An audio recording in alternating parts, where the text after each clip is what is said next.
Hey yo, what a div, y'all. Let's get right into it. We just had patch 0.1.1 recently for PoE 2, and you might be wondering, hey, why didn't you make a video or anything to talk about it? It's because the patch wasn't interesting enough to me. And I feel like a lot of people feel that way. They're waiting for the actual content patch with the reset and everything. But then a hotfix came through basically the same night. And I was like, maybe I could come by because they removed these on death effects that were just invisible and therefore killing people. And it got me thinking, is there a way to do on death effects such that the players don't hate them? Right? Because I heard that news and I was like, oh my God, they're gone. Or at least that one is gone. That's a massive buff to the playability of the game.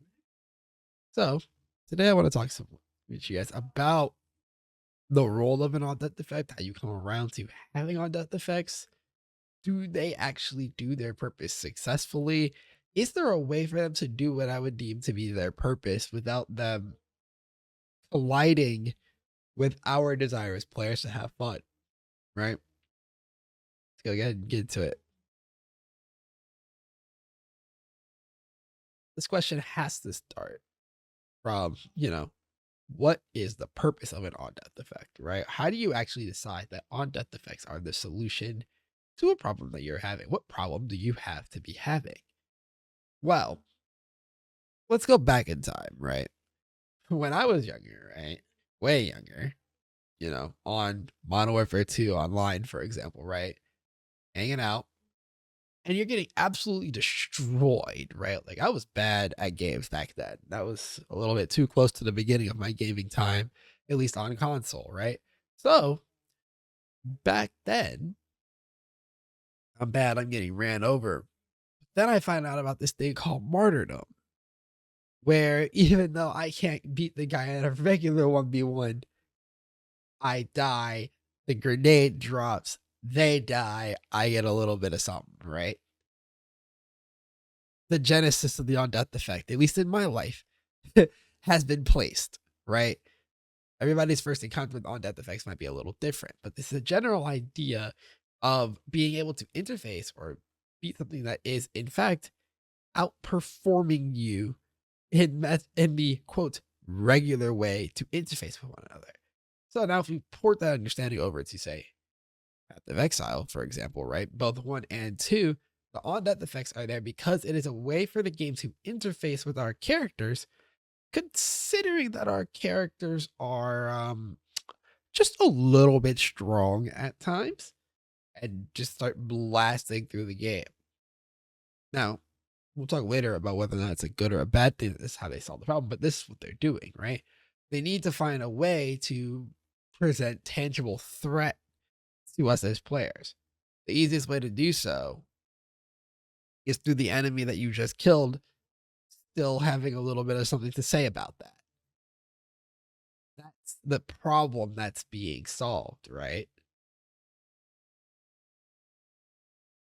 But is that even the solution to the problem? You know what I mean? Or more importantly, is that a problem, right? If the point, especially in a genre like this, right? ARPGs are about getting an infinitely strong character. Number go up. Ooh, dopamine, dopamine, dopamine, dopamine. So if your number continues to go up, your build continues to get better, you start to just absolutely slaughter the game top to bottom. Should you be punished in the form of these on death effects? Should bearers in front of you be in a part of the process? Should things dying and then spawning these caustic ground puddles that absolutely annihilate you be a part of the game?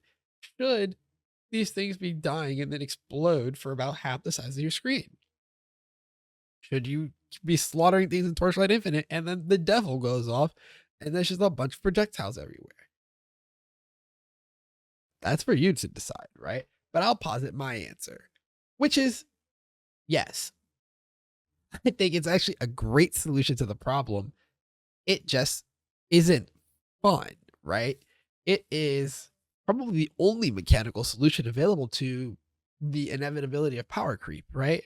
The inevitability of power creep, the inevitability of outscaling, especially when you factor in the player's ability to find things that are even more ridiculous than what you would think was ridiculous and measured as the top end. So you could try to balance around, say, the 60% mark.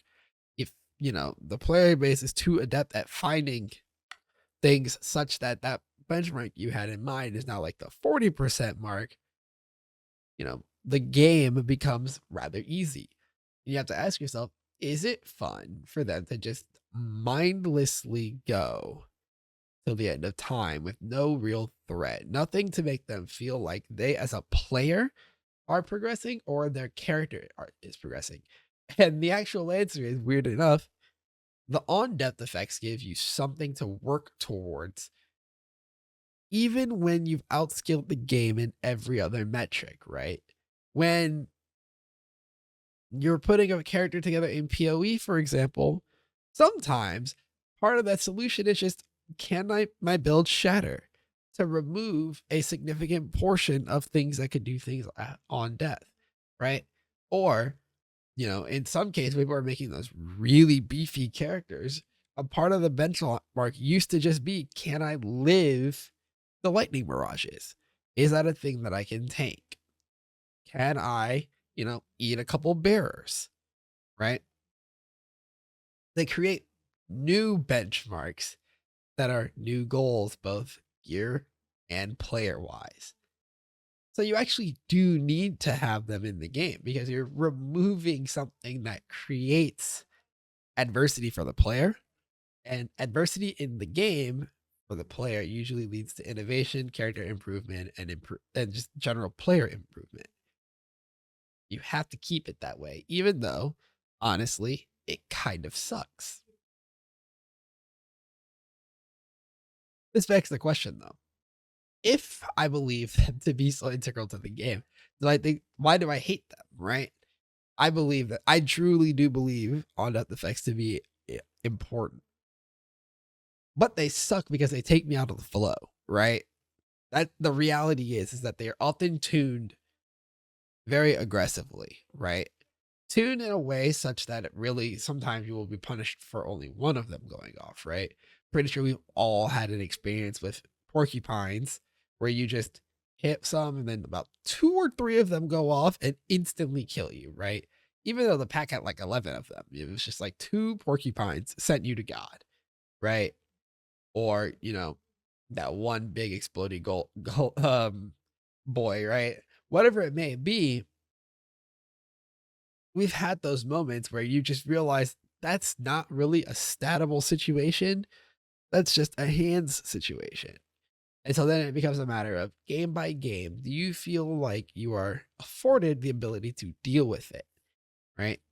From Torchlight's perspective, a lot of the on-deaths that I face are kind of just like suffer, I guess. The defensive suite in that game does not nearly keep up with A, the requirement offensively, but B, just the way it doesn't really make sense with the way that game is played. If you look at like Path of Exile 1, for example, most on death effects are definitely also lead in the category of, you should probably not be tanking these, but it is fairly reasonable to get a character to survive one or more of these, right? PoE 2, hit or miss on this. Sometimes you can't really live them. Some of them you can actually take like 2 to 3. It's all over the place. But you'll notice that I said tools to deal with it. I didn't say stats or anything. I said tools to deal with it. Because in Torchlight Infinite, the method of solving it is that you have borderline infinite movement on your character. In a game like PoE 1, you have things like Frostblink. Even in, say, like a Diablo 3 or a Diablo 4, you have a movement skill of some sort, or your dodge roll, or your blink, leaf slam, etc., to get away from it. And in PoE 2, you kind of lack this very critical tool to solving the problem. It goes, bang, kill stuff. Oh my God, everything's about to explode around me. Let me move away from the spot.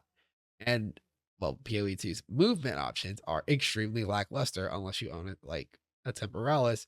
And even if you own a Temporalis, you still do need to have a rather large amount of int, quite frankly. There's some other problems in that sphere that are worth talking about in a different video, but just know the core of this really comes down to, it isn't that on death effects themselves are inherently problematic. It's, do you feel like they are fair to die to?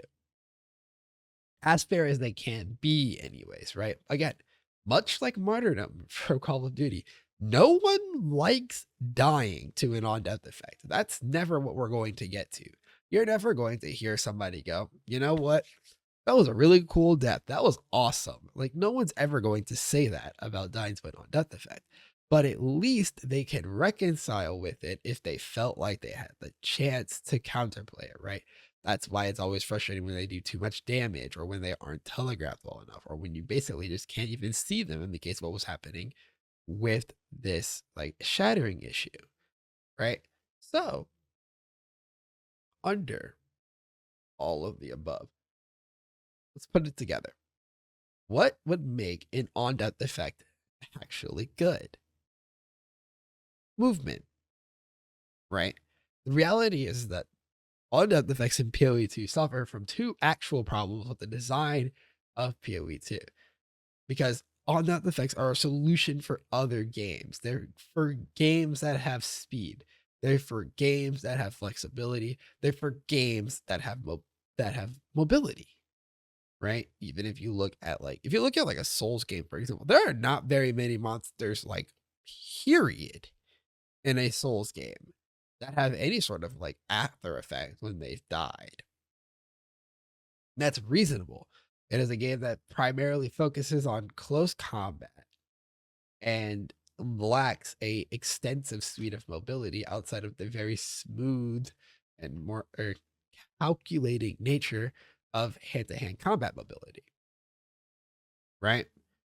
That's a significant part of what makes that combat feel good, is that it all feels fair. When you look at Path of Exile 1, on death effects inherently do not feel good to die to, but at least we have the tools to move. We do not have those tools to move in PoE 2.